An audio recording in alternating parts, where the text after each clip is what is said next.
Нижняя Убыль как одному из священных мест Северных Удмуртов. Поздеева Татьяна Константиновна, пожалуйста. Ну, у меня не было такой цели выяснить, что это за деревня такая, а все получилось случайно, поэтому основываясь только на архивных документах и на работе Пробухина, эскизы и рукописи. А что получилось, то получилось. У меня нет на слайдах ничего, поскольку вышла я на эту тему осенью, тем более уже, естественно, не была там. Впервые топоним Нижняя Убыль появился в переписных книгах 1646 года. В деревне 3 двора, где проживают хозяева с детьми. В 1678 году количество дворов остается прежним, несмотря на то, что прошло 32 года с момента прошлой переписи. Да и сейчас деревня небольшая, хотя и находится в 7 километрах от города Глазово по Ярскому тракту. Чем же она известна? Какую роль она сыграла в жизни удмуртов? Попробуем в этом разобраться. Обратимся к историческим документам. Один из них нам сообщает, что в деревне Нижняя Убыль имеется деревянная часовня, построенная в 1891 году на месте бывшего языческого капища Губер-Вэш.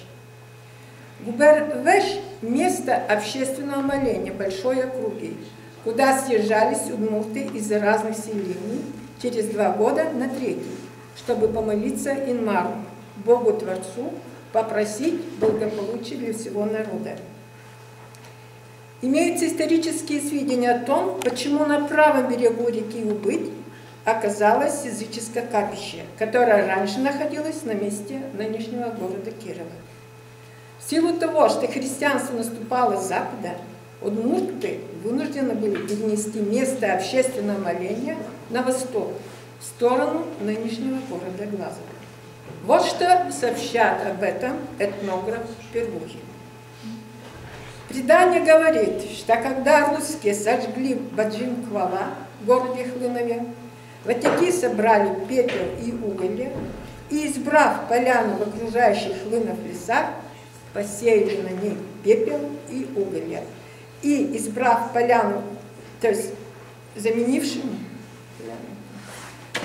и построили новый Баджин-Квала, заменивший уважаемый всеми ватяками Хлыновский Квала. Ну, Квала называют, я поэтому так же.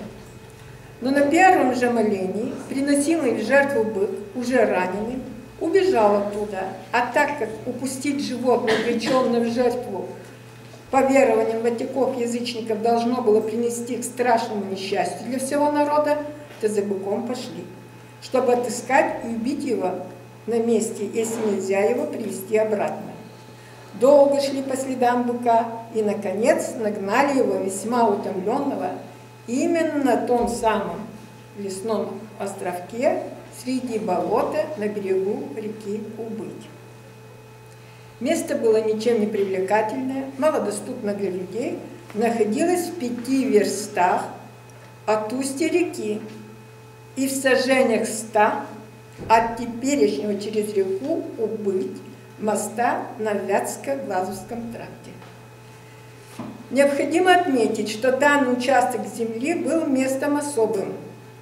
За ним присматривали специальные люди. Производили уход за территорией, готовили все необходимое для общественных молений.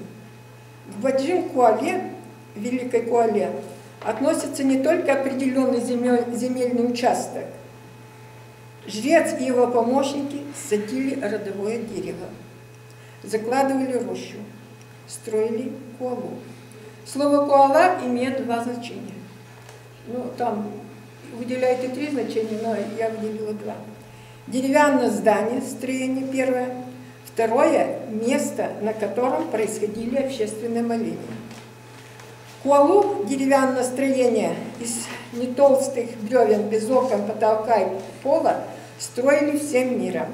Внутри помещения находились ритуальные предметы, вошудный короб, изображение Инмара и очаг. Таким образом, на территории деревни Нижний Убыть проживал жрец со своими помощниками вместе с семьями на протяжении многих лет. Количество дворов не увеличивалось. То есть это тут были особые люди, которые следили за этим местом. Удмурты придавали большое значение к сохранению своей веры, стремились спрятать такие места и в то же время осуществляли за ними надзор. По переписи 1615 года происходило незначительное переселение удмуртов, но между 615 и 629 годами наблюдаем миграцию населения. Переезжают в основном к востоку Каринского стана, это наши края, да? И притом преимущественно в его восточную часть, от устья Чепцы к ее верховьям. Это я на Луковерсе уже ссылаюсь. Лупов приводит следующие цифры. В деревне Верхопольской запустили 15 удмуртских дворов, в деревне Пычиной 11, в деревне Очиной 10, в деревне Гончаров 12. Это за 14 лет. Обратите внимание, чуть ли не каждый год по одному двору съезжали. Хочу сказать, что это все Лужниковский стан приводится. Лужниковский стан, там ближе к Кирову был расположен. Можно сделать вывод, что удмурты придавали большое значение языческим верованиям, и вслед за перемещением Великой Колы они переселялись ближе к ней. На основании вышеизложенного стоит предположить, что Паджим Куала была основана ранее 615 года, но в переписи она следует не под топонимом Нижнего Убыть. Попробуем в этом разобраться. В переписной книге 1615 года обращает на себя внимание слово «займище».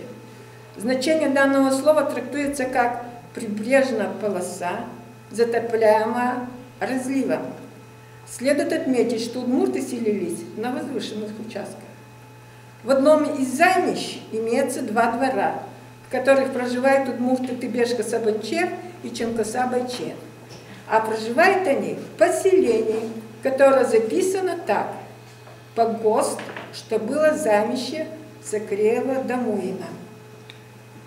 Слово «погост» обозначает церковь с домами священнослужителей и с кладбищем. Муин, в переводе с удмуртского, это моя версия, может кто-то не согласится. Муин – земля Бога.